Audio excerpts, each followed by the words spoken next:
जन्म जन्मांतर से हमारे जो विद्यान बल पड़ी है, कर्मों से बल पड़ी। क्यों कर्मों काम कर्म आ गए।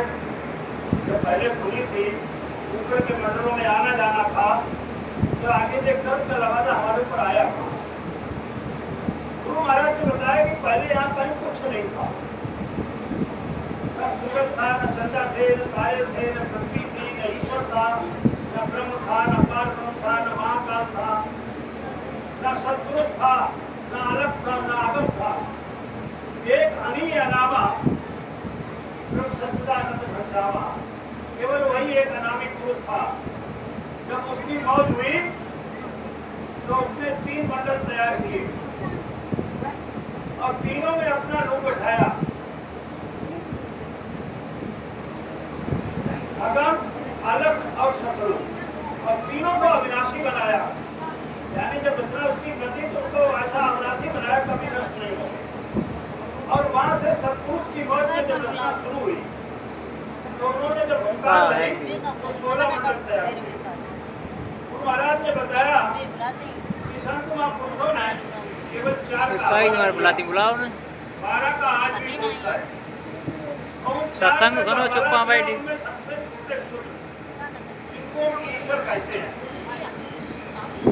इनको सबको नीचे उतारा गया और इनका वापस जाने का रास्ता रोक दिया गया। अपने अपने स्थान पर बैठे सत्पुरुष का ध्यान लगाते हैं। सत्पुरुष का ध्यान लगाते हैं जो सबसे छोटे पुत्र ईश्वर, उन्होंने सत्पुरुष का ध्यान लगाया। बताते हैं कि 72 युगों तक मैं उसे कुछ नहीं करता।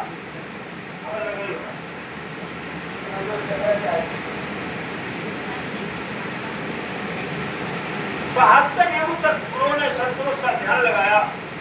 ध्यान लगाने के बाद सत्पुरुष जब प्रसन्न हुए, बोले क्या चाहते हो? तो साहब यहाँ अकेले बैठे हैं, अपनों जैसे राज्य हमको भी दे दो। जब अपना जैसा राज्य देने की बात करी तो उन्होंने ये मत कह दिया और सृष्टि का रचने का मसाला उनको दे दिया। जितने उन्होंने पुत्र नीचे उतारे थे सबको एक एक त्रिलोकी बांट दी। सबको या नहीं कि उन्हें कि एक बांट नहीं, कितनों रूप में चौथे रूप में व्यवस्था सबके लिए कर दी। तो उन्होंने जब सृष्टि की रचना की, भैया महावीर सिंह ने मकान बनाया, बहुत बढ़िया आलीशान, लेट्रिन बाथरूम, टाइल वगैरह, वेंटिलेशन, पंखा वगैरह सारी व्यवस्था करी। अब घर में रहने वालों कोई नहीं, जब कोई रहने वालों नहीं तो पाए को मकान। तो सृष्टि की रचना करते ही तो उनको 64 दिन तक फिर तपस्या की। और तपस्या करने के बाद फिर सत्पुरुष प्रसन्न हुए, बोले आप क्या चाहते हो? कैसा बिना जीव के सृष्टि बेकार, जीवों का भंडार भी दे दो। तो उन्होंने योग मस्त कर दिया। योग मस्त कहा और कहा जीवात्मा का एक बूंद का पसारा उस सुख के सागर से, एक बूंद का पसारा, एक बूंद के पसारे में इतनी जीवात्मा थी कि कई खेपों में नीचे उतारी गई। जब नीचे उतारने का अवसर आया तो जीवात्माएं रोने लगी, क्योंकि वो तो किसी तरीका भूम को क्वेश्चन है, भूम कमाऊ अंधेरा होता ही नहीं था। उजाला अपने उनका खुद का अपना इतना प्रकाश था, उजाला था, उनको किसी दूसरे जाने की जरूरत नहीं। और वहां से जीवात्मा जब कई खेतों में नीचे उतारी गई शब्द की डोर पर, जब वो रोने लगी, हुजूर हमको बात ये देश निकाला क्यों दे रहे? तो उन्होंने कही देखो काल करीबन सेवा भाई, काल ने, ईश्वर ने हमारी बहुत सेवा करी और सेवा बस हम कुछ न बिचारी। अगर आपके यहाँ कोई सेवादार 3-4 लगे हो, हमें एक कोई सेवादार बहुत मेहनत करी वाले और सब कुछ करी। कुछ चीजें ऐसी होती है कि हम अपने लिए रखक जाकर जामत राय की घर होती है, लेकिन जब सेवा को जब आने खूब सेवा करी तो माने मांग लो कि आप जामत ने हमें दे दो। तो अब जब हमने बामस थोड़े दे दो तो घर वाले का जामत का दे दो। अब हमने सेवा के बसीभूत हुए, ऐसे सेवा के बसीभूत के जीवात्माओं का भंडार कल पुरुष को सौंप दिया। अगर जीवात्मा रोने लगी तो उन्होंने कहा कि देखिए आप शब्द की डोर पकड़े रहना, शब्द की डोर पकड़े रहना, यानी ऊपर से आने वाली अनंत वाणी, उस आवाज को पकड़े रहना, उसको छोड़ना मत। और जब तुम्हारी इच्छा हो तब जिस मंडल पे चाहो वहां अपने घूम आना, अपने देश चले आना और फिर वापस चले जाना। श्वासों की पूंजी निर्धारित है, जब श्वासों की पूंजी समाप्त हो जाए तो सब की जोर पकड़ कर अपने घर वापस आ जाना। ऐसे करके जीवात्मा जब नीचे धम उतार देगी धीरे धीरे करके, महाकाल के देश की आवाज को पकड़ाकर वहां से ब्रह्म के देश की आवाज को पकड़ाया, फिर वहां से ब्रह्म देश की आवाज को पकड़ाया। जब ब्रह्म देश में जीवात्मा पहुंची तो इस जीवात्मा के अंदर 16 सूर्यों का प्रकाश था। इस 16 सूर्यों के प्रकाश को ब्रह्म देश में सहने की क्षमता नहीं थी। तब इसके ऊपर कारण शरीर का छीना कपड़ा जीवात्मा के ऊपर चढ़ा दिया गया और वहीं से मन को जोड़ दिया गया, वहीं से मन को साथ जोड़ दिया गया और मन को हिदायत दे दी गई कि जीवात्मा की इच्छाओं को जगाओ। मन का केवल इच्छाओं का जगाना। हम आप देख लो, एक हमारे पास पूर्व में मकान बनाओ थे, जय गुरुदेव, जय गुरुदेव, मकान बनाओ थे, बजट लगाओ थे कि 3 लाख में मकान बनकर तैयार हो जाए। और जब मकान बनना शुरू हो तो ये जो और हो तो यानी इच्छाएं हमारी बढ़ती चली जा रही और वो 3 लाख की जगह 9 लाख हो गया, वह मकान को बजट में खर्च हो जाए। क्यों खर्च हो जाए? क्यों? हमारी इच्छाओं का इतना प्रोग्राम है, इच्छाएं इतनी चढ़ी हुई है कि हम उसमें फंसते चले जा रहे हैं। और जीवात्मा जब वहां से ईश्वर के लोक में जब उतारी गई तो उस एक कपड़े से जो प्रकाश आ रहा था कारण शरीर के कपड़े से, वो इतना ज्यादा तेज प्रकाश था तो वहां पर जीवात्मा के ऊपर 9 तत्वों का सूक्ष्म शरीर का खोल जीवात्मा के ऊपर चढ़ाया गया। मन, बुद्धि, चित्त, अहंकार, शब्द, स्पर्श, रूप, रस, गंध, इन 9 तत्वों का मसाला बना के और दूसरा खोल जीवात्मा के ऊपर चढ़ा दिया गया।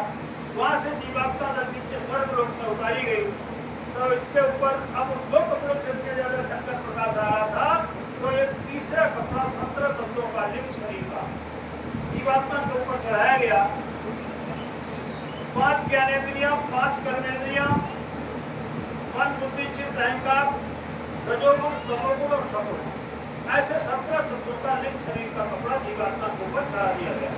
और वहां से जीवात्मा जब धाम पर उतारी गई तो इसके ऊपर 14 खोल, जल, पृथ्वी, अग्नि, वायु, आकाश का मोटा खोल जिसमें हम बैठे हैं, ये जीवात्मा को ऊपर चढ़ा दिया गया। जब प्रथम बार में आई थी तो उसकी कान खुली हुई थी, कान खुला हुआ था, नाक खुली हुई थी। तब जब निकलती थी अपार सुगंधी मिलती थी इधर जहाँ तक उसकी नजर, क्योंकि जब जीवात्मा शरीर से बाहर निकलती है तो इसकी गति इतनी ज्यादा हो जाती है कि सेकंडों में अरबों खतों मील की दूरी तय करती है। फट से उस मंडल पर, फट से उस मंडल पर और फट से शरीर, इतनी जल्दी उसका आना जाना होता है। और जब जीवात्माओं का धीरे धीरे करके जो पहले फिर तो नीचे उतारी गई थी कि श्वासों की पूंजी खत्म हो गई तो वो वापस चली गई। तब कानपुर को चिंता हुई कि हमने 72 यूं तो मकान बने में लगाए थे, 64 यूं लगाए थे इन जीवों को यहाँ लाने में, और ये सब ऐसे ही चली जाए, मेडिकली कराए, मेहनत सब बेकार हो जाए। तो उन्होंने कहा इनको रोकने का कुछ उपाय किया जाए। तब उन्होंने अपनी अर्धांगिनी आद्या शक्ति, वो अष्टांगी देवी जिनकी हम साल में 2 बार पूजा कर नवरात्रि की, एक तो चैत में और दूसरे द्वार में, ये अष्टांगी देवी आद्या शक्ति उस काल पुरुष ईश्वर की अर्धांगिनी, उनके द्वारा 3 पुत्रों की उत्पत्ति की, ब्रह्मा, विष्णु और महेश। इनकी उत्पत्ति की और पिता ने माता से कहा कि इनको तपस्या पर बैठा दो, इनको मेरा भेद मत बता। अब ब्रह्मा, विष्णु, महेश को भी अपने पिता का भेद नहीं था और इनके साथ में जितने भी देवी देवता जुड़े, जब ब्रह्मा विष्णु को अपना भेद नहीं मालूम पिता का, तो फिर और तो देवता में तो और नीचे स्तर के उन्हें बेचारे को कहाँ मालूम है कौन हमारे भाई बाप है, कौन क्या है। माँ का तो मालूम है, आद्यामा शक्ति, लेकिन पिता का किसी को भी जानकारी नहीं। गुरु महाराज ने बताया कि शरीर में सारी शक्ति विद्यमान है। संसार में जितने भी देवी देवता पूजे जाते हैं वो सब इस शरीर के अंदर है। अगर शरीर के अंदर नहीं तो किसी भी मंदिर में, किसी भी मस्जिद में, किसी भी गुरुद्वारे में, किसी भी गिरजाघर में ये शरीर ना जाए और देखे वहां घंटा बज जाएगा। ये शरीर ना जाए, देखे वहां अजान हो जाएगी। ये शरीर ना जाए, देखें गिरजाघर में प्रार्थना हो जाएगी। ये शरीर ना जाए तो क्या गुरुद्वारे में गुरबानी का पाठ हो जाएगा। तो इस शरीर के अंदर सारी चीज विद्यमान है, सारी शक्ति विद्यमान है। केवल फर्क इतना है कि जब हम यहाँ नीचे उस काल पुरुष ने जब व्यवस्था बनाई जीव भक्ति की और कहा कि इनको तपस्या पर बैठा दो, 50,000 पर तपस्या पर बैठे रहे। और फिर पिता ने माता से कहा बच्चों से पूछो इनको कुछ दिखाई सुनाई पड़ा। जब भगवान विष्णु से माता ने पूछा बेटा तुम्हें कुछ दिखाई सुनाई पड़ा, बोले कि माता हमें कुछ दिखाई सुनाई पड़ा। कहते हम सत्संगी भाई बहन बहुत जो है कुल दिनों से सूर्य करते ध्यान करते भजन करते पहले कुछ नहीं पड़ा। तो ऐसे ही उन्होंने कह दिया मुझे पढ़ने कुछ नहीं पढ़ो। भगवान शंकर से पूछा, उन्होंने कह दिया मुझे पढ़ने। जब उनसे ब्रह्मा जी से पूछी तो ब्रह्मा जी ने कही कि हमें कुछ सुनाई तो पड़ो, दिखाई कुछ सुनाई पड़ो। तो उन्होंने कहा कि तुमसे कहते ऊपर से जो भी सुनाई दे रहा है उसको ऊपर से वेदवाणी आए उसको कंठस्थ करते रहे। तो उन्होंने ब्रह्म से प्रार्थना की ईश्वर ने, और वहां से एक वेदवाणी ब्रह्मा जी के कानों में उतारी गई। तो ऊपर से वेदवाणी जो आती रही, ब्रह्मा जी कंठस्थ करते रहे। कंठस्थ करते करते 1 लाख श्लोक की रचना हुई, जिसमें 80,000 श्लोक, जिसमें 1 लाख श्लोक चारों वेदों में, ऋग्वेद, सामवेद, यजुर्वेद, अथर्ववेद, चारों वेदों में समेत है। जिसमें 80,000 श्लोक केवल कर्म कांड के और 16,000 श्लोक उपासना कांड के। वे संसार में जितने भी देवी देवता, पितर, भैया, भवानी, 33 कोटि देवता, 9 करोड़ दुर्गा, 10 करोड़ समूह, इनकी सबकी उपासना यानी उपासना कांड के जो 16,000 श्लोक है उनके द्वारा इस शरीर से संबंधित संसार को कोई भी काम है वो उन देवी देवताओं से करवाए। और 4,000 श्लोक ज्ञान कांड के। जब कोई ज्ञानी पुरुष मिल जाए और वो आपको बताए समझाए दे, रामायण तो हम रोज पढ़ो, गीता रोज पढ़ो, भागवत कथा रोज सुन, चारों तरफ सुनाई दे। लेकिन हमारे अभी भैया ने बताया कि जब अपने जीवन में हमने उतार नहीं पाई, सुनी नहीं गीता सुनी, सब बेकार। आज की सत्संग चर्चा चल रही, इस सत्संग चर्चा में एक भी वचन हमने अगर अपने जीवन में उतार लिया तब तो हमारा आज का सत्संग सफल नहीं हो सकेगा। हम बेकार तो इसीलिए है कि हम अपने जीवन में उतार ही नहीं पाते। तो उन्होंने जब ब्रह्मा जी के कानों में वेदों की रचना कर दी तो ब्रह्मा जी ने ये अपनी वाणी ऋषि मुनियों के कानों में उतारी। देखिए पहले आप पूरा इतिहास पहले जान लें, पूरे इतिहास में कहीं भी पहले लिखा पढ़ी नहीं, सब रटपूत होता आते रटाए के ज्ञान कराओ जाओ। तो ऐसे ही वेदवाणी ऋषि मुनियों के कानों में उतारी गई और घोषणा कर दी गई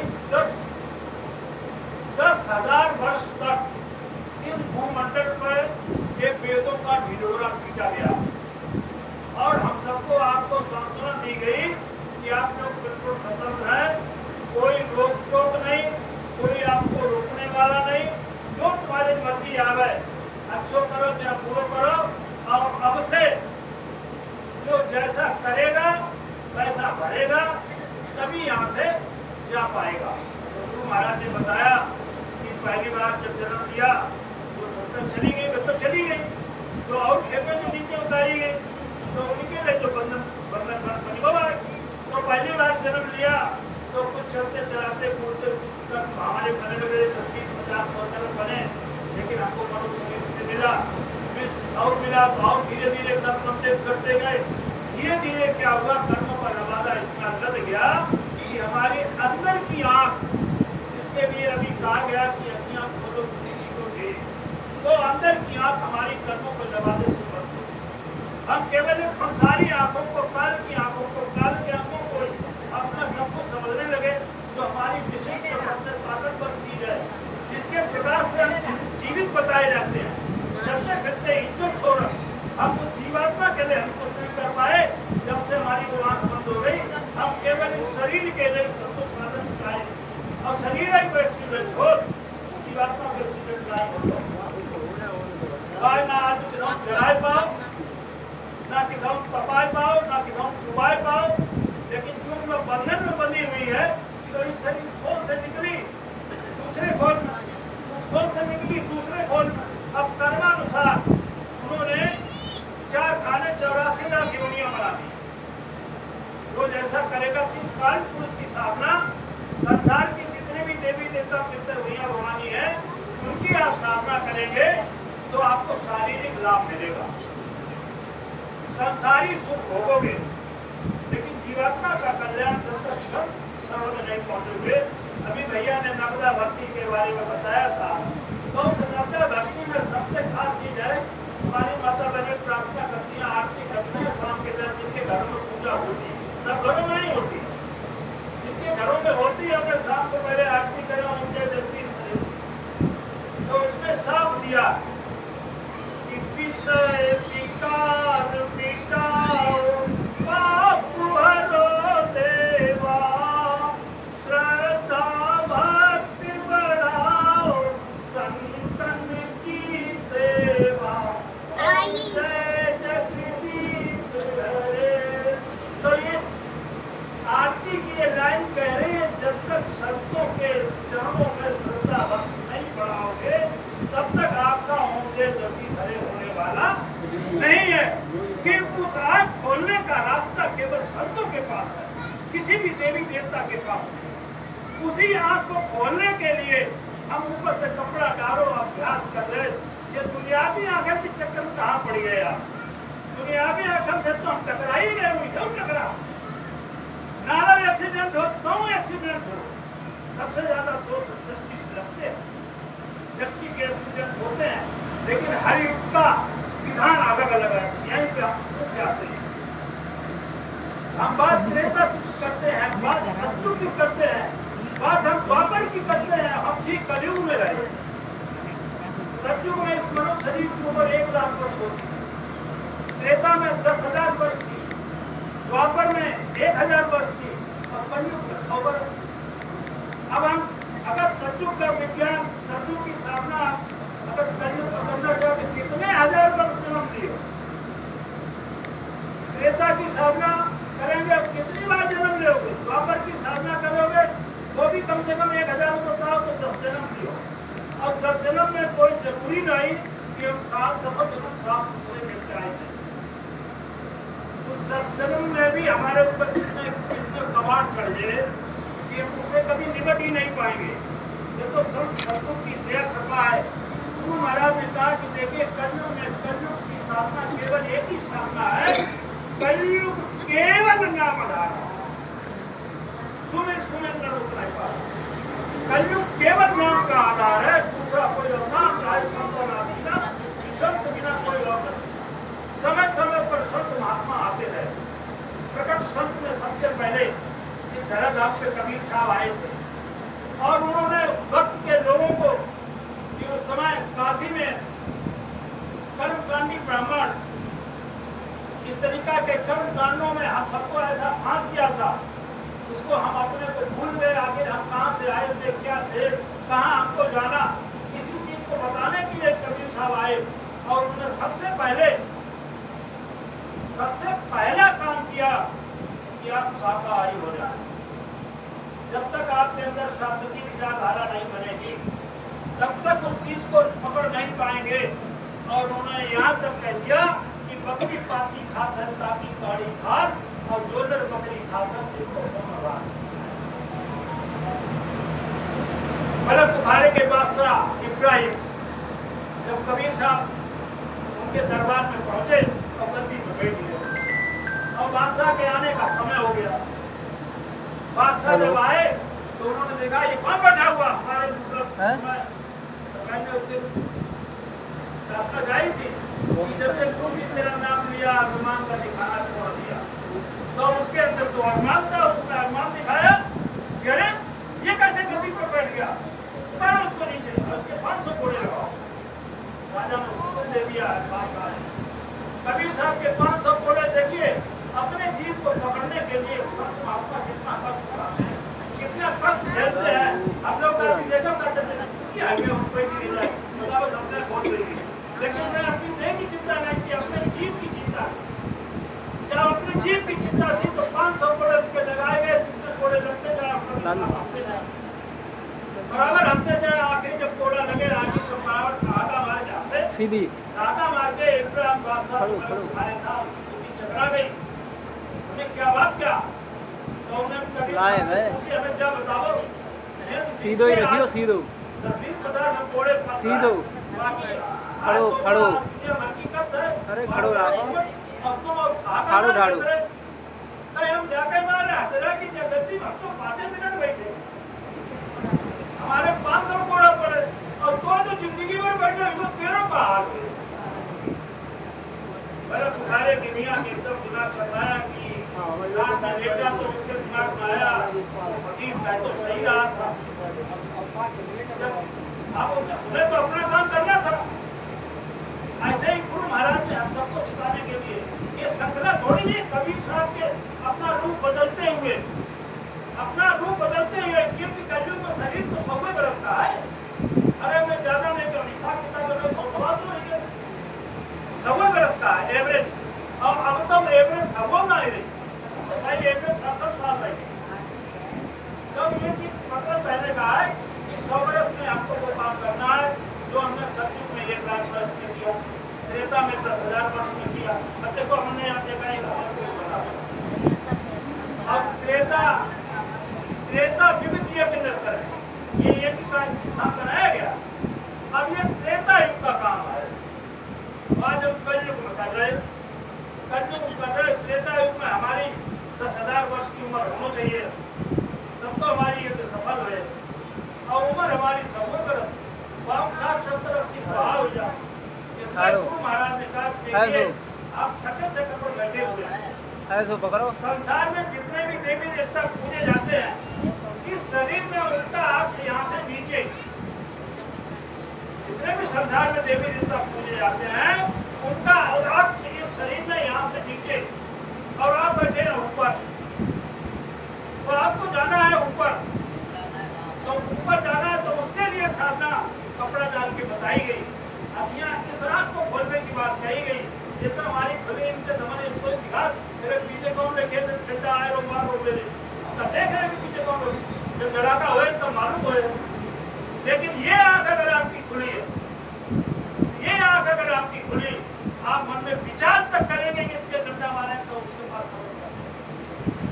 तो इस आंख को खोलने के लिए कहा कि अखियां खोलो गुरु जी को देख, कट जाएंगे तेरे सारे करें। और एकांत के लिए जब साधना हमको एकांत में करनी है और सामूहिक रूप में बैठे हुए हैं तो गुरु महाराज के ऊपर कपड़ा डालना तो एकांत हो जाएगा। एकांत हो जाए तो एकांत हो जाने से क्या होगा कि हम जब साधना में बैठेंगे, ध्यान लगाएंगे, जब इतना आवरण मेरे ऊपर चढ़ा हुआ तो हमें आसपास की खबर नहीं है और हमारा चित्त जो है अंदर लग जाएगा। तो अंदर जब बैठे और पूरी चित्त गुरु महाराज की दया कृपा मिल गई। गुरु महाराज ने हमारे ऊपर दया कर दी, हमने आंखें बंद करी और ध्यान में बैठ गए। ध्यान में बैठ गए तो गोस्वामी जी गुरु महाराज ने बताया कि कहीं कोई काम गोस्वामी जी नहीं थे, तो गोस्वामी जी ने स्वयं देखा था। तत्कालीन परिस्थितियां ऐसी थी कि वक्त के लोगों ने संतों को बहुत सताया। कभी साथी तो आपको बताई तुम्हारे पड़ा लगवाए थे और कहते कितने ऐसे लोग परेशान करते रहे और कभी साहब सहते रहे। क्यों सहते रहे? अपनी चीज क्योंकि ये सब हम सब उन्हीं के पठाए हुए, हम सब उन्हीं के पठाए हुए और काल ने हमको फांस लिया, काल ने हमको फांस लिया और मन और माया के चक्कर में ऐसे फंस गए कि हम ऊपर का हम सब भेद भूल गए। उस भेद को दिखाने के लिए हमारे संत महापुरुष धराधाम पे आए और उनमें सबसे ज्यादा बड़ी पावर लेकर आखिर आपने ये ना समझे कि ये कबीर साहब है, ये कबीरे साहब है, यही तुलसी साहब है, यही जो भी शक्तियां पीछे की जो आई है वो सब इन्हीं का रूप अपने काल का शरीर है। गुरु महाराज कह रहे हैं बराबर कि भाई देखो काल का दिया हुआ ये मेरा भी शरीर है, हमको भी इसे छोड़ना, लेकिन इनकी अपनी खुद की पावर, ये काल के शरीर में यहाँ शरीर सब तो छोड़ देते हैं, लेकिन सब रूपी शरीर में तब तक स्थान पर तब तक विराजमान रहते हैं जब तक अपना काम पूरा नहीं कर लेते हैं। ऐसे करके गुरु महाराज ने कहा कि मैं अपना काम पूरा करके जाऊंगा, भले ही हमको 400 बरस रहना पड़े, लेकिन यहाँ लोग गलत समझ गए। जैसे भैया नबे कह रहे कि अखियाँ खोलो ऊपर का आँखियाँ ऊपर कर ले तो टकरा जाए, एक्सीडेंट हो जाए। अरे एक्सीडेंट तो ये आँखें बंद करे हो, संसार में चले हो, ये संसारी आँखें बंद करके चले हो तब संसारी एक्सीडेंट हुए, वो संसारी एक्सीडेंट होगा। लेकिन जो अंदर की आँख है वो गुरु महाराज की दया के पास जब हमारी खुलेगी, खुली नहीं है। केवल हमको बताया जाता है देखो शाकाहारी हो जाओ, कोई दूध खरे, किसी के साथ धोखाधड़ी मत करो, दुनियादारी सारी चीजें सत्संग को बताई जाती है और उसमें हमारे अंदर ऐसी बात नहीं, बहुत कुछ सुधार की होता है। गुरु महाराज ने पहले गुलाबी पगड़ी बनवाई, पहले नोकदार ऐसी ऊंची चोटी लगती तो दूर से दिखाते थे कुत्ते वाले, फिर उसके बाद गुलाबी पगड़ी, फिर उसके बाद सन 83 में 14 में 83 को टाट पहनाया।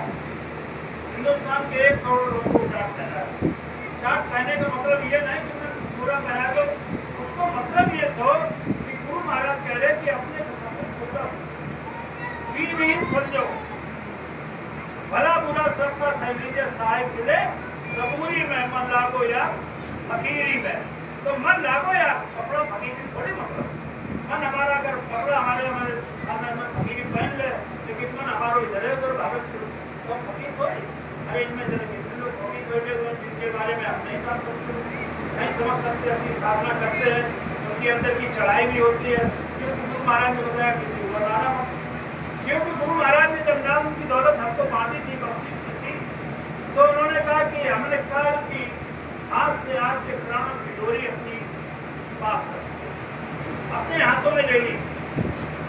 जब अपने हाथों में ले ली तो गुरु महाराज ने बताया कि देखिए मैंने जिनको नाम दान दिया उनको मैं लेकर जाऊंगा। तो पहले तो बताया कुछ तो बदले हंसी खुशी, कुछ होकर कुछ तो बदल जाएंगे।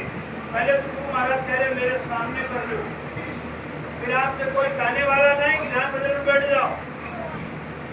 गुरु महाराज कहते रहे बराबर कि मेरे सामने कर लो, मैं चाहता हूँ इसी जन्म में निकल जाओ, और फिर अगर इस जन्म में नहीं निकले तो गुरु महाराज ने कहा कि साधन भजन करते रहोगे तो आपको ऐसे परिवार में जन्म दिलवा दिया जाएगा जहाँ से आगे का सत्संग मिलना शुरू हो जाएगा, और भक्त गुरु की तलाश करनी पड़ेगी। जब तक हम भक्त गुरु की तलाश नहीं करेंगे, अगर हम पुराने नामों की लिख पीट करते रहेंगे तो हमारा भला होने वाला नहीं। गुरु नानक साहब के बारे में बताया गया कि नानक साहब जब अपना नाम का दाल लेकर चले, गुरु महाराज कह रहे थे तुम्हें जिसको नाम दान देता हूं उसको भूलता नहीं। जब अपना वाहिगुरु नाम का नाम जहाज लेकर चले तो उन्होंने अपने जीवों की शुमार की, जिनको जिनको नाम दान दिया, तो उसमें एक व्यक्ति जो उसमें एक जीवात्मा कम थी, तो उन्होंने ध्यान लगा के देखा वो नरक में पहुंच गए। तो जब नरक में पहुंच गई तो नानक साहब को जीवात्मा करे अपने जीव के लिए, देखिए यहाँ उसके पास आ गए अपने जीव के लिए, यानी जो सचखंड जाने के अधिकारी है। गुरु महाराज का यहाँ हरमंडल के जीव है, पूजन वाले मिल रहे हैं, द्वितीय सिद्धि पूजन वाले, देवी देवता पितर दुनिया भगवानी, भगवान शंकर जी वैष्णव बन रहे हैं, तो ब्रह्मा जी की करे, कोई शंकर जी की करे, कोई शक्ति की पूजा करे, लेकिन इससे आगे की पूजा को उपासना। ऐसे पूजा ऐसे ही हर मंडल के जीव है, जो जिस मंडल का अधिकारी है वो वही भागता है। अब जो देवी लोक में जाने वाला देवी की पूजा करो, जो भगवान शिव की पुजारी है भगवान शंकर की पूजा कर। अब बड़ा उसमें लोग बड़ी भूल कर जाते हैं। जय गुरुदेव। उसमें भूल क्या कर जाते हैं, तो वो दो तरह के जीव होते हैं। जय गुरुदेव। क्या कर रहे हैं? बैठिया बैठिया मुझे सांस लो, सब खत्म हो गया। उधर घुमा दे। हाँ, उधर घुमा दे। घुमा जाओ ना।